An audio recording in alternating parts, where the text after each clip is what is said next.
Mungkin terdengar aneh, tapi tahukah kamu bahwa beberapa produk sehari-hari, mulai dari pakaian hingga bahan bangunan, bisa dibuat dari serat rumput?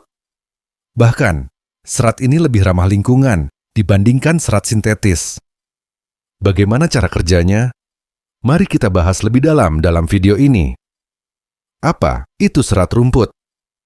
Serat rumput adalah material alami yang diekstraksi dari berbagai jenis rumput, seperti rumput gajah, alang-alang, bambu, dan jenis rumput lainnya. Serat ini memiliki struktur selulosa yang kuat, mirip dengan kapas dan rami, menjadikannya alternatif potensial untuk industri tekstil, kertas, dan bioplastik. Keunggulan utama serat rumput adalah ketersediaannya yang melimpah dan sifatnya yang biodegradable. Berbeda dengan kapas yang memerlukan banyak air untuk tumbuh, rumput bisa tumbuh cepat di berbagai kondisi tanah tanpa perlu banyak perawatan atau penggunaan pestisida yang berlebihan. Proses ekstraksi serat rumput yang ramah lingkungan.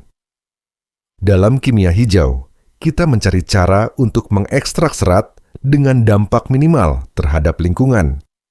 Proses yang umum digunakan meliputi pengolahan mekanis, serat dipisahkan dari batang rumput dengan metode fisik tanpa bahan kimia berbahaya. Proses ini dilakukan dengan menghancurkan dan mencuci serat hingga tersisa material yang bisa digunakan untuk industri.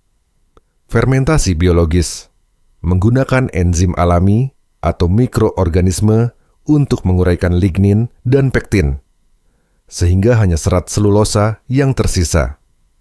Teknik ini banyak dikembangkan untuk mengurangi dampak limbah industri.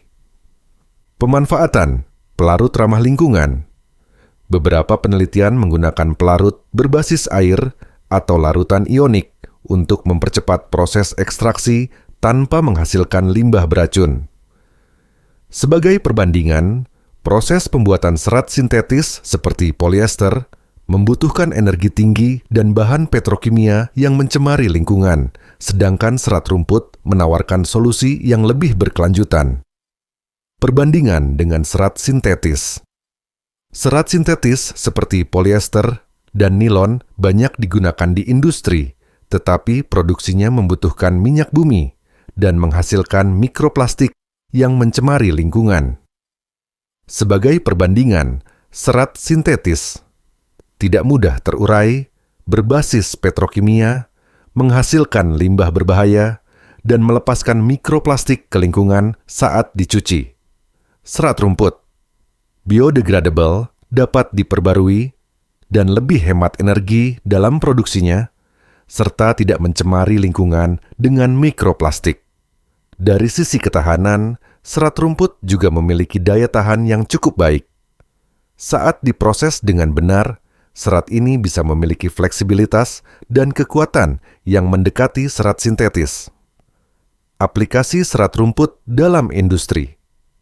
Serat rumput telah digunakan di berbagai sektor dengan keberhasilan yang menjanjikan. Industri tekstil dicampur dengan kapas atau serat alami lainnya untuk membuat pakaian yang lebih kuat dan cepat terurai saat dibuang. Beberapa perusahaan bahkan mulai mengembangkan kain berbasis serat rumput untuk pakaian olahraga. Kertas ramah lingkungan, kertas berbasis rumput membutuhkan lebih sedikit air dan energi dibandingkan kertas kayu, serta mengurangi ketergantungan pada penebangan pohon. Beberapa negara sudah mulai memproduksi kertas rumput sebagai solusi berkelanjutan. Bioplastik dan kemasan, alternatif pengganti plastik sekali pakai yang lebih mudah terurai di lingkungan. Serat rumput dapat diproses menjadi bioplastik yang memiliki kekuatan cukup baik untuk digunakan dalam kemasan makanan dan minuman. Bahan bangunan. Serat rumput dapat dicampur dengan beton atau material lainnya untuk meningkatkan ketahanan dan mengurangi kebutuhan serat sintetis. Ini dapat digunakan dalam produksi panel dinding ramah lingkungan atau bahan insulasi. Serat rumput bukan hanya alternatif alami, tetapi juga solusi untuk masa depan yang lebih hijau. Dengan inovasi ini, kita bisa mengurangi limbah plastik, menghemat sumber daya alam, dan mengembangkan industri yang lebih berkelanjutan. Menurut kalian, apakah serat rumput bisa menjadi material utama di masa depan? Tulis pendapat kalian di komentar.